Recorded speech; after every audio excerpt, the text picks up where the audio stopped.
Another major round of public service job cuts were announced today, and Parks Canada was among the hardest hit. In all, 10 departments and agencies found out how many of their positions could be gone. The government says Canadians at large will not feel the effects of the cuts. Those directly involved disagree. The CBC's Laurie Graham has been our lead reporter on this file. Laurie. Another difficult day for public service employees, Peter, and the cuts announced today could hit more than just those losing their jobs. Signal Hill is a National Historic Site and for Canadians, a source of national pride. It's a beautiful spot. You feel like you're on top of the world here. But this is one of more than 200 parks and historic sites facing heavy government cuts.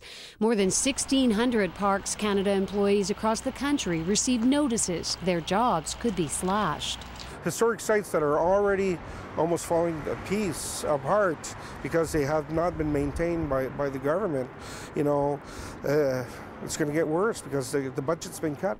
Atlantic Canada was hardest hit, including 120 positions at Fortress Louisbourg. That's pretty well the only thing we have in town is the Fortress, right? The government says tourists aren't coming and business is down in federal parks. The canals have seen a dip too. We know that Parks Canada is looking at the hours of operation, the length of the season, and they're thinking of reducing it.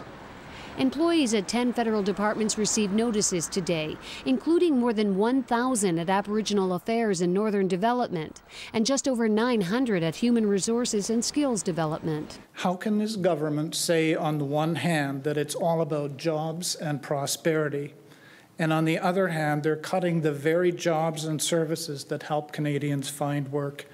Stats Canada also took a hit today. 728 positions are on the chopping block. In all, close to 4,000 public servants were told today their jobs are in jeopardy.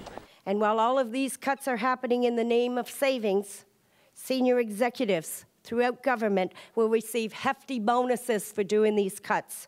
Today, the government repeated its position about the cuts. What we have done is found ways in the back office operations of government to find efficiencies, to find better ways to deliver excellent services to Canadians. Michelle Bradley disagrees. She's a frontline worker who deals with veterans one-on-one, and at 7.5 months pregnant, she's on notice. Her job could be cut. These remote locations that they're closing could mean our clients have to travel 3, 4, 5 hours if they want to visit a district office to get services from the department. To date, more than 12,000 public servants have been put on notice. And Peter, it's not over yet. All right, Laurie, thanks very much. Laurie Graham in Ottawa tonight.